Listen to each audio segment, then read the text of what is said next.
भोजन हमेशा सात्विक, ताजा, सादा होना चाहिए। जो जैसे रोटी और ये सब मठरी आदि जैसे 1-2 दिन, मीठा आदि 1-2 दिन, लेकिन जैसे रोटी आदि ये शाम की बनी सुबह नहीं खाई जा सकती, क्योंकि उससे फिर बुद्धि में प्रमाद और तमोगुण बढ़ने की चेष्टा, बासी अन्न नहीं। अच्छा, भिक्षावृत्ति में ये बड़ी सामर्थ्य है कि हमारी झोली में मांगने पर जो आया वो ब्रह्म स्वरूप है, उसका कोई इन सतोगुण, रजोगुण, तमोगुण से कोई उसका प्रभाव नहीं। ये भिक्षान्न में बहुत बड़ी सामर्थ्य है। राधे श्याम बोला कोई 5 दिन की सूखी रोटी दे दे, वो हमारे लिए अमृतमय, वो नहीं होगा ये तो बासी है क्या, तमोगुण पैदा करेगी कि नहीं, वो महाप्रसाद स्वरूप हो जाती है। लेकिन अगर सुविधा है तो ताजान, बहुत गर्मा गर्म नहीं, सात्विकन और कम से बहुत लाभ होता है। आपकी सारी जीवनी शक्ति आंतों में पचाने में लग जाती है। अच्छा, एक बार पच नहीं पाया, दोबारा फिर उतना ही जान लिया तो भजन क्या करोगे? थोड़ा जो जीवनी शक्ति है उसको आप ईश्वर के ध्यान में, चिंतन में लगाने। जिस दिन आप व्रत रहते हो, जो एकादशी, तो आप देखो उस दिन ज्यादा भजन होगा, अल्पाहार। अगर आप अन्न को उतना ही सीमित पाए जो आपके भजन में विक्षेप न डाले, ये ठूस ठूस के यहां तक भले क्यों? तुम शरीर हो क्या? तुम्हारा विषय है क्या? अरे समझो, बेकार को इस थैले को मोटा करते चले जा रहे हो। ये थैला है। उठने में परेशानी, चलने में परेशानी, बड़ी समस्या दिनचर्या करने में। अब इतना बड़ा पेट हो गया तो दिनचर्या कैसे करें? कैसी दिनचर्या होगी? काहे को इतना खा रहे हो? बोले वो घटाने की दवा ले रहे, किसी दवा की जरूरत नहीं। सीधे मूंग की दाल उबालो, 2 रोटी शुरू करो। 1 महीने में अगर तुम्हारी चर्बी न कम हो जाए, तुम्हें पता ना, रोज सुबह टहलो, थोड़ा व्यायाम करो। अगर जानकारी हो तो जो योगी जन आपको प्राणायाम की पद्धतियां बताए, और सात्विक भोजन, अपने आप ठीक हो जाओगे। पाना है पिज्जा बर्गर, पाना है तुमको संसारिक, अब चर्बी बढ़ती चली जा रही, आगे पीछे, न उठने की सामर्थ्य न बैठने की। भाई वृद्ध हो गए हो तो बात अलग है, यहाँ तो जवान कैसे, मतलब ये पेट निकलना मतलब अपने जीवन को खोखला कर देना है। बोलो अपनी दिनचर्या को कैसे कर पाओगे? अब इतना मोटा शरीर बनाने से कोई लाभ नहीं है। आप समझते हो स्वस्थ शरीर उसे नहीं कहते कि जितना मोटा हो गया स्वस्थ शरीर। आपकी दिनचर्या स्फूर्ति युक्त होनी चाहिए, वो उचित आहार से, युक्ताहार विहार, भगवान के वचन है। ये जो शब्द लिखे, ये अच्छे पदार्थों को ठूस ठूस कर खाने का स्वभाव, ये आपको संयम में नहीं रहने देगा। बढ़िया काजू पड़ी, किशमिश पड़ी, खीर है, अब हटाओ। अरे किसको पिला रहे हो? किसको? ये रसेंद्री के संतों ने कहा है, घाटी नीचे माटी।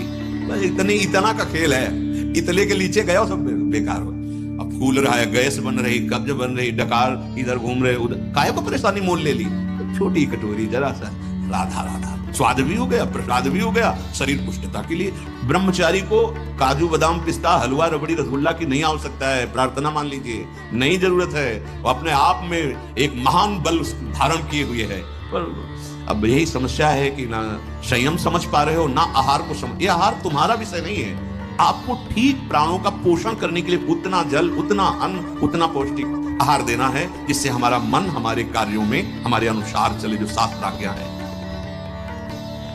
बहुत नमकीन, लाल मिर्च, गरम मसाला, कचौड़ी, पकौड़ी, बहुत मिठाई, चाय, काफी, प्याज, लहसुन, ये इंद्रियों को भयंकर चंचलता प्रदान करते हैं और वीर शक्ति का नाश करने में बहुत इनका योगदान है। पूज्य पादुड़िया बाबा से किसी ने कहा कि बाबा हम तो जहां भिक्षा मांगते हैं वहां प्राय पकवान ही मिलता है। बाबा ने कहा कोई बात नहीं, अगर 4 रोटी पाते हो तो 2 कचौड़ी ले लीजिए, बस हो गया, कोई परेशानी नहीं होगी। 4 की है 2 पा लीजिए। एक बार पूज्य बाबा, बहुत से साधक जन बाबा, तो कुछ ऐसी कच्ची और मोटी पूड़ी बनवाई और कुछ हल्की एकदम बहुत पकी हुई पूड़ी बनवाई। पकी हुई पूड़ियों को पहले परोसा गया, उनके ऊपर कच्ची पूड़ियां रख दी गई, 1-1, 2-2। और बाबा खड़े हुए, आ भाई पाओ सब। तो कुछ जो साधक संयमी थे तो ऊपर से शुरू किया, और कुछ साधक जो स्वाद वाले थे ऊपर के हटा करके बाबा रुक खड़े। क्यों ऐसा किया? तो बाबा वो नीचे वाली पकी थी और ठंडी हो जाती, घर जाओ बहू ले, गरम गरम बनवा पाओ, बाबा जी बनने लायक नहीं। अगर रसेंद्री की तृप्तता, रसेंद्री की पूर्णता की तुम्हारी भावना है तो तुम जनेंद्री को नहीं रोक सकते हो। ये वैराग्य मार्ग है। स्वयं बाबा, बहुत महापुरुषों ने भगवत प्राप्ति के लिए स्वयं कष्ट को वर्ण किया। गिरिराज्य में कोई बहुत बड़े धर्मात्मा पुरुष आए थे, सब संतों को भंडारा कर रहे थे, और उधर बाबा भी पहुंच गए। तो सन्यासी महात्माओं के चरण धोकर वैसे ही आचार्य पद्धति से पवाया जाता था। और जो बाहरी भिक्षु कैसे होते थे उनको लाइन में खड़ा किया जाता था, बाबा लाइन में खड़े हुए जाके, और उनको मोटी रोटी दी जाती थी, और वहां खीर पकौड़ी कचौड़ी ये सब ऐसे चलता था। वहां दक्षिणा भी दी जाती, उनको केवल मोटी रोटी दी जाती थी। ये कई दिन ऐसा उन्होंने सदाव्रत की तरह, तो बाबा उस लाइन में खड़े हुए, 4 रोटी उनको मोटी मोटी आ गए और एकांत में 2 रोटी पाई और 2 रोटी जमीन में ऐसे डाल दी। जब पता चला कि पूज्यपाद उड़िया बाबा जी आए हुए हैं, वही धर्मात्मा सेठ और अंगूर और सेव की छबिया बड़ी बड़ी लेके जहाँ बाबा थे, प्रणाम साष्टांग, बाबा हो भाग्य आपके, बाबा चरण पधराए अंदर। बोले हमको ले आए हैं आपके यहाँ से। कब बाबा? बोले ले आए हैं और 2 पा चुके हैं और 2 कल पाएंगे। और ऐसे रज हटाई, 2 है। अरे बाबा आप? बोले यही तुम्हें हम समझाना चाहते थे कि आपको क्या पता कौन सा महापुरुष किस, ये क्यों भेद जनित भोजन देते हो, एक को ऐसे और एक को ऐसे, एक दिन पवाओ, लेकिन कम से ठीक है माना उनको सम्मान से बैठ के उनको खड़े खड़े, लेकिन वही चीज दो जो सबके लिए। बाबा कैसे महान करो, 2 रोटी पाई 2। पुराने संतों को देखो कैसे जीवन यापन। हाँ देखो वही बाबा जो एक कवल पाकर 18 घंटा पद्मासन में बैठते थे, जब परिपक्व अवस्था 70 घरों में एक दिन में जाते थे भावना पुष्टता के लिए। बाबा हमारा निमंत्रण गए, 1-2 कवल पाए ऐसे, जरा सब पाए ऐसे। हम अभी भगवत प्राप्त नहीं हुए हैं, तो हम लोगों की इंद्रियां मन बुद्धि संसार की तरफ जा रही है। अब हमको संयम की आवश्यकता है। यदि संयम का हम बर्ताव नहीं करेंगे तो सुन लो, भोजन के पहले अच्छे से हाथ धो, मुंह में कुल्ला करो, और लघु शंका लगी हो तो लघु शंका जाओ। भोजन के पहले पवित्र हो। भोजन पाते समय नाम चलना चाहिए या पद चलना चाहिए, या अच्छे कोई संत महापुरुषों के जो चरित्र हैं उनका चिंतन करना चाहिए। खड़े भोजन नहीं पाना चाहिए, लेटे भोजन नहीं पाना चाहिए, चलते हुए नहीं पाना चाहिए। प्रातः काल कल चर्चा हुई थी, जो जलपान है बड़ा औषधि का कार्य करता है। ब्रह्मचारी को बाल भोग नहीं करना चाहिए। तो भैया ब्रह्मचारी को बाल भोग नहीं करना, 10 से 1 के बीच में और 8 बजे तक शाम का भोजन, इतने में मर थोड़ी जाओगे। अरे यार कई दिन भोजन नहीं मिला है, कई दिन गंगा का किनारा है, गांव जाने का स्वभाव नहीं था, बस आकाश वृत्ति का सहारा था। ये अगर आप बाल भोग नहीं करोगे तो आप क्या परेशानी हो जाएगी। 10-11 वो तो मिलेगा ही आपको। हमारे तो जीवन में था कि पता नहीं कब मिलेगा, कहां मिलेगा, कोई भरोसा नहीं। कभी इतना गुड़ कोई दे दिया, कभी वो जो गंगा किनारे बारी लगाते हैं, वो हे बाबा 2 परेठा लोगे, भगवान जी ऐसे मान के गंगा जी में पूरा पा लिया, बड़ा आपको तो निश्चित है कि आपको मिलेगा भोजन, फिर आप बाल भोग क्यों? बाल भोग पच नहीं पाया, राज भोग डाल लिया, वो पच नहीं पाया, तो आप बीमार हो जाओगे, कब्ज हो जाएगी, गैस बनेगी, आपका भजन में मन नहीं लगेगा, तो फिर वही प्रमाद की स्थिति आएगी। भोजन होने के बाद 100-200 कदम चलना चाहिए, टहल करके दिन में 15-20 मिनट विश्राम। रात्रि में भोजन के बाद आधा-पौन घंटा नाम जप माला उठाओ, छत में या कहीं जैसा हो, आराम से भगवत चिंतन करते हुए टहलो, यानी तुरंत पा करके फिर जाए। कल बताया था उपासक को 3 लीटर पानी पीना ही चाहिए, उससे पेशाब के द्वारा बहुत सी जो शरीर को कष्ट देने वाली वो पित्त आदि सब तैयार वो निकल जाते हैं। कब्ज की बीमारी पानी की कमी और गरिष्ठ पदार्थों के पाने से होती है, ये नहीं होना चाहिए। तभी आप ब्रह्मचर्य, जल पीते समय धीरे धीरे आराम से पीना चाहिए, गट गट गट ऐसे नहीं, राधा राधा नाम लेते थोड़ा थोड़ा 5 मिनट में धीरे धीरे। प्यास की पानी से ही बुझाएं प्यास को, सोडा वाटर, लेमन या ठंडे पेय पदार्थ जो शीशियों में आते हैं, हाँ ये ब्रह्मचर्य, संयमी, भगवत मार्ग, ये सब चीजें ले भाई। आपको अमृत पान करना है, राधा नाम सुधा रसम रसी, तुम बहुत सावधान। प्रकृति के विरुद्ध चलने से कभी कोई सुख का अनुभव नहीं कर सकता, बहुत सावधान। भोजन के समय आपको पानी नहीं पीना है, यह अभ्यास आपकी दिनचर्या में बहुत बाधा पहुंचा देगा। यदि आप भोजन के साथ पानी पीते हैं, गैस बनना शुरू हो जाएगी, कब्ज बनना शुरू हो जाएगा, आप परेशान हो जाएंगे। अगर आपको भोजन में पानी की आवश्यकता लगती तो आप आधा घंटे पहले थोड़ा पानी पी लीजिए, भोजन के आधा घंटा पहले, और भोजन के समय बिल्कुल मत पीजिए, और भोजन के आधा घंटा 1 घंटा बाद आप छक के पानी पी लीजिए, उतना जितना श्वास और भजन करने में परेशानी ना पड़े। खड़े खड़े पानी नहीं पीना चाहिए। रात्रि में सोने के समय गर्म दूध नहीं पीना चाहिए कि आप गरम गरम दूध पी रहे, नहीं, उसको एकदम शांत कर लीजिए दूध को, जब धुआं न रह जाए। अगर दूध भी पीना है तो पीने के बाद 20-30 मिनट टहलना चाहिए, नहीं कि दूध पी के आप सो गए, संयम में नहीं रह पाओगे। प्रातः काल उठते ही सूर्योदय के पहले यदि आपको सुविधा हो जाए, एक तांबे का पात्र रखो और उसमें जल पूरी रात्रि भरा रख लो और वो पियो, तो आपको बहुत संयम में सहयोग मिलेगा और रोगों के नाश में सहयोग मिलेगा। तांब पात्र में रात का रखा हुआ जल। ये नितांत सत्य है कि कोई भी नशा करने वाला ब्रह्मचारी नहीं रह सकता। जो तमाकू और भांग, गांजा, अफीम, इस तरह के कोई भी नशे, वो ब्रह्मचर्य नहीं टिकने देंगे।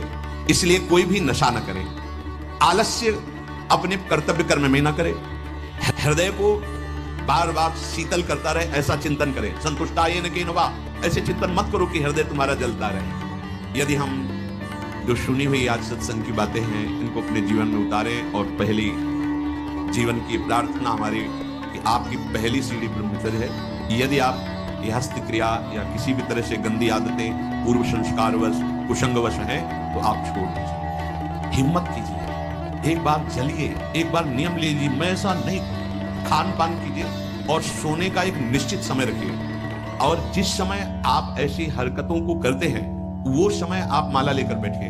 जब तक गाढ़ निद्रा का आवेश ना हो तब तक आप अपने को स्वतंत्र मत छोड़ दीजिए कि बड़े बड़े चिंतन, फिर गड़बड़ हो जाएगा। बिल्कुल ऐसा ही किया गया है जीवन में। हाँ, भोजन के बाद, चलने के बाद वज्रासन में बैठकर जब नींद आई तो कोई माला लिए, कोई माला नहीं। वो गुरु कृपा से जब ऐसी भावना बन जाती, निरंतर मंत्र नाम जब चल रहा है वो बात अलग है। पर आपको अपनी दिनचर्या, अब आप सोने जा रहे हैं और आराम से दरवाजा बंद किए और लेट गए और मोबाइल हाथ में, सर्वनाश की स्थिति आप में आ ही जाएगी। क्योंकि एकांत में मन बहुत बलवान होकर इंद्रियों के साथ भोगों का चिंतन करता है। ये बिल्कुल सावधानी रख लीजिए। बलवान इंद्रिय ग्रामो विद्वानम अपि करसति, जहां एकांत होंगे, मोबाइल हाथ में, वो आपकी दुर्गति करने का बहुत बड़ा साधन बन जाएगा। पहला काम, कमरे में जब जाओ स्विच ऑफ कर दो। बिल्कुल जैसा कहें, माला उठाओ या कोई महापुरुष का चरित्र उस समय पढ़ो, वो आपको थप्पड़ की तरह लगेगा। और चरित्र पढ़ के उसी के चिंतन करते हुए सो जाओ, या माला लेकर के जब करते जब नींद आए तब सो जाओ। कोई ऐसी चेष्टा मत करो जो तुम्हारे उत्साह को, तुम्हारी जीवनी शक्ति को नष्ट करके नरकगामी बना दे। बहुत बढ़िया अवसर मिला है, निकल चलो प्यारे। बार बार आप देख रहे हो कि आपकी दुर्दशा कर रही चेष्टाएं, आप जो कहते हो मैं छोड़ नहीं पा रहा, उसका कारण है आपका निश्चय। आप निश्चय ठीक नहीं कर पा रहे। और नाम जप करो, ऐसा निश्चय होगा। आप ये सत्संग सुनकर मनन करो, ऐसा निश्चय होगा कि निश्चित भगवान की कृपा से आप इस जीवन में संयम पूर्वक बर्ताव करते हुए भगवत प्राप्ति कर पाए। श्री राधा वल्लभ लाल। भोजन हमेशा सात्विक, ताजा, सादा होना चाहिए। जो जैसे रोटी ये सब मठरी आदि जैसे 1-2 दिन, मीठा आदि 1-2 दिन, लेकिन जैसे रोटी आदि ये शाम की बनी, सुबह नहीं खाई जा सकती, क्योंकि उससे फिर बुद्धि में प्रमाद और तमोगुण बढ़ने की चेष्टा। बासी अन्न नहीं। अच्छा, भिक्षावृत्ति में ये बड़ी सामर्थ्य है कि हमारी झोली में मांगने पर जो आया वो ब्रह्म स्वरूप है, उसका कोई इन सतोगुण, रजोगुण, तमोगुण से कोई उसका प्रभाव नहीं। ये भिक्षान्न में बहुत बड़ी सामर्थ्य है। राधे श्याम बोला कोई 5 दिन की सूखी रोटी दे दे, वो हमारे लिए अमृतमय, वो नहीं होगा ये तो बासी है क्या, तमोगुण पैदा करेगी? नहीं, वो महाप्रसाद स्वरूप हो जाती है। लेकिन अगर सुविधा है तो ताजा अन्न, बहुत गर्मा गर्म नहीं, सात्विक अन्न और कम से बहुत लाभ होता है। आपकी सारी जीवनी शक्ति आंतों में पचाने में लग जाती है। अच्छा, एक बार पच नहीं पाया, दोबारा फिर उतना ही जान लिया तो वजन क्या करोगे? थोड़ा जो जीवनी शक्ति है उसको आप ईश्वर के ध्यान में, चिंतन में लगाने। जिस दिन आप व्रत रहते हो, जो एकादशी, तो आप देखो उस दिन ज्यादा वजन होगा, अल्पाहार। अगर आप अन्न को उतना ही सीमित पाए जो आपके भजन में विक्षेप न डाले, ये ठूस ठूस के यहां तक भले कि वो तुम शरीर हो क्या, तुम्हारा विषय है क्या? अरे समझो, बेकार को इस थैले को मोटा करते चले जा रहे हो। ये थैला है। उठने में परेशानी, चलने में परेशानी, बड़ी समस्या दिनचर्या करने में। अब इतना बड़ा पेट हो गया तो दिनचर्या कैसे करें? कैसी दिनचर्या होगी? काहे को इतना खा रहे हो? बोले वो घटाने की दवा ले रहे, किसी दवा की जरूरत नहीं है। सीधे मूंग की दाल उबालो, 2 रोटी शुरू करो। 1 महीने में अगर तुम्हारी चर्बी न कम हो जाए, तुम्हें पता ना, रोज सुबह टहलो, थोड़ा व्यायाम करो। अगर जानकारी हो तो जो योगी जन आपको प्राणायाम की पद्धतियां बताए, और सात्विक भोजन, अपने आप ठीक हो जाओगे। पाना है पिज्जा बर्गर, पाना है तुमको संसारिक, अब चर्बी बढ़ती चली जा रही, आगे पीछे, न उठने की सामर्थ्य न बैठने की। भाई वृद्ध हो गए हो तो बात अलग है, यहाँ तो जवान कैसे, मतलब ये पेट निकलना मतलब अपने जीवन को खोखला कर देना है। बोलो अपनी दिनचर्या को कैसे कर पाओगे? अब इतना मोटा शरीर बनाने से कोई लाभ नहीं है। आप समझते हो स्वस्थ शरीर उसे नहीं कहते कि जितना मोटा हो गया स्वस्थ शरीर। आपकी दिनचर्या स्फूर्ति युक्त होनी चाहिए, वो उचित आहार से, युक्ताहार विहार, भगवान के वचन है। ये जो शब्द लिखे, ये अच्छे पदार्थों को ठूस ठूस कर खाने का स्वभाव, ये आपको संयम में नहीं रहने देगा। बढ़िया काजू पड़ी, किशमिश पड़ी, खीर है, आप हटाओ। अरे किसको पिला रहे हो? किसको? ये रसेंद्री के संतों ने कहा है, गांठी नीचे माटी। इतना का खेल है, इतले के नीचे गया सब बेकार हो। अब फूल रहा है, गैस बन रही, कब्ज बन रही, डकार इधर घूम रहे, उधर काहे को परेशानी मोल ले ली? छोटी कटोरी जरा सा, राधा राधा, स्वाद भी हो गया, प्रसाद भी हो गया, शरीर पुष्टता के लिए। ब्रह्मचारी को काजू बादाम पिस्ता हलवा रबड़ी रसगुल्ला की नहीं आवश्यकता है, प्रार्थना मान लीजिए, नहीं जरूरत है। वो अपने आप में एक महान बल धारण किए हुए है। पर अब यही समस्या है कि ना संयम समझ पा रहे हो, ना आहार को समझ। ये आहार तुम्हारा विषय नहीं है, आपको ठीक प्राणों का पोषण करने के लिए उतना जल, उतना अन्न, उतना पौष्टिक आहार देना है जिससे हमारा मन हमारे कार्यों में हमारे अनुसार चले, जो शास्त्र आज्ञा है। बहुत नमकीन, लाल मिर्च, गरम मसाला, कचौड़ी, पकौड़ी, बहुत मिठाई, चाय, काफी, प्याज, लहसुन, ये इंद्रियों को भयंकर चंचलता प्रदान करते हैं और वीर शक्ति का नाश करने में बहुत इनका योगदान है। पूज्य पातुड़िया बाबा से किसी ने कहा कि बाबा हम तो जहां भिक्षा मांगते हैं वहां प्राय पकवान ही मिलता है। बाबा ने कहा कोई बात नहीं, अगर 4 रोटी पाते हो तो 2 कचौड़ी ले लीजिए, बस हो गया, कोई परेशानी नहीं होगी। 4 की है 2 पा लीजिए। एक बार पूज्य बाबा बहुत से साधक जन बाबा तो कुछ ऐसी कच्ची और मोटी पूड़ी बनवाई और कुछ हल्की एकदम बहुत पकी हुई पूड़ी बनवाई। पकी हुई पूड़ियों को पहले परोसा गया, उनके ऊपर कच्ची पूड़ियां रखी गई, एक एक 2-2, और बाबा खड़े हुए, आओ पाओ शव। तो कुछ जो साधक संयमी थे तो ऊपर से शुरू किया, और कुछ साधक जो स्वाद वाले थे ऊपर के हटा करके बाबा रुक खड़े हो, क्यों ऐसा किया? तो बाबा वो नीचे वाली पकी थी और ठंडी हो जाती, हाँ घर जाओ, बहू ले गरम गरम बनवा खाओ, बाबा जी बनने लायक नहीं। अगर रसेंद्री की तृप्तता, रसेंद्री की पूर्णता की तुम्हारी भावना है तो तुम जनेंद्री को नहीं रोक सकते हो, ये वैराग्य मार्ग है। स्वयं बाबा बहुत महापुरुषों ने भगवत प्राप्ति के लिए स्वयं कष्ट को वर्ण किया। गिरिराज में कोई बहुत बड़े धर्मात्मा पुरुष आए थे, सब संतों को भंडारा कर रहे थे, और उधर बाबा भी पहुंच गए। तो सन्यासी महात्माओं के चरण धोकर वैसे ही आचार्य पद्धति से पवाया जाता था, और जो बाहरी भिक्षु कैसे होते थे उनको लाइन में खड़ा किया जाता था। बाबा लाइन में खड़े हुए जाके, और उनको मोटी रोटी दी जाती थी, और वहां खीर पकौड़ी कचौड़ी ये सब ऐसे चलता था। वहां दक्षिणा भी दी जाती, उनको केवल मोटी रोटी दी जाती थी। ये कई दिन ऐसा उन्होंने सदाव्रत की तरह, तो बाबा उस लाइन में खड़े थे, 4 रोटी उनको मोटी मोटी आ गए, और एकांत में 2 रोटी पाई और 2 रोटी जमीन में ऐसे गाड़ दी। जब पता चला कि पूज्यपाद बुढ़िया बाबा जी आए हुए हैं, तो वही धर्मात्मा सेठ और अंगूर और सेव की छबिया बड़ी बड़ी लेके जहाँ बाबा थे प्रणाम साष्टांग, बाबा हो भाग्य आपके, बाबा चरण पधराए अंदर। बोले हम तो ले आए हैं आपके यहाँ से। कब बाबा? बोले ले आए हैं और 2 पा चुके हैं और 2 कल पाएंगे, और ऐसे रज हटाई 2 है। अरे बाबा आप? बोले यही तुम्हें समझाना चाहते थे कि आपको क्या पता कौन सा महापुरुष किस, ये क्यों भेद जनित भोजन देते हो, एक को ऐसे और एक को ऐसे।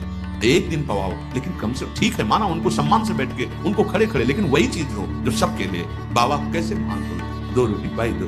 पुराने संतों को देखो कैसे जीवन यापन। हाँ देखो वही बाबा जो एक कवल पाकर 18 घंटा पद्मासन में बैठते थे, जब परिपक्व अवस्था 70 घरों में एक दिन में जाते थे भावना पुष्टता के लिए। बाबा हमारा निमंत्रण गए, 1-2 कवल पाए से, जरा सब पाए से। हम अभी भगवत प्राप्त नहीं हुए हैं, तो हम लोगों की इंद्रियां मन बुद्धि संसार की तरफ जा रही है। अब हमको संयम की आवश्यकता है। यदि संयम का हम बर्ताव नहीं करेंगे तो सुन लो, भोजन के पहले अच्छे से हाथ धो, मुंह में कुल्ला करो, और लघु शंका लगे तो लघु शंका जाओ। भोजन के पहले पवित्र हो। भोजन पाते समय नाम चलना चाहिए या पद चलना चाहिए, या अच्छे कोई संत महापुरुषों के जो चरित्र हैं उनका चिंतन करना चाहिए। खड़े भोजन नहीं पाना चाहिए, लेटे भोजन नहीं पाना चाहिए, चलते हुए नहीं पाना चाहिए। प्रातः काल कल चर्चा हुई थी, जो जलपान है बड़ा औषधि का कार्य करता है। ब्रह्मचारी को बाल भोग नहीं करना चाहिए। सोचो भैया, ब्रह्मचारी को बाल भोग नहीं करना, 10 से 1 के बीच में, और 8 बजे तक शाम के भोज। इतने में मर थोड़ी जाओगे। अरे यार कई दिन भोजन नहीं मिला है, कई दिन गंगा का किनारा है, गांव जाने का स्वभाव नहीं था, बस आकाश वृत्ति का सहारा था। ये अगर आप बाल भोग नहीं करोगे तो आप क्या परेशानी हो जाएगी। 10-11 वो तो मिलेगा ही आपको। हमारे तो जीवन में था कि पता नहीं कब मिलेगा, कहां मिलेगा, कोई भरोसा नहीं। कभी इतना गुड़ कोई दे दिया, कभी वो जो गंगा किनारे बारी लगाते हैं वो, हे बाबा 2 परेठा लोगे, भगवान दिए ऐसे मान के गंगा जी ने पूरा पा लिया।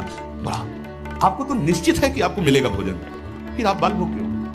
बाल भोग पच नहीं पाया, राज भोग डाल लिया, वो पच नहीं पाया सर, तो आप बीमार हो जाओगे, कब्ज हो जाएगी, गैस बनेगी, आपका भजन में मन नहीं लगेगा, तो फिर वही प्रमाद की स्थितियां आएगी।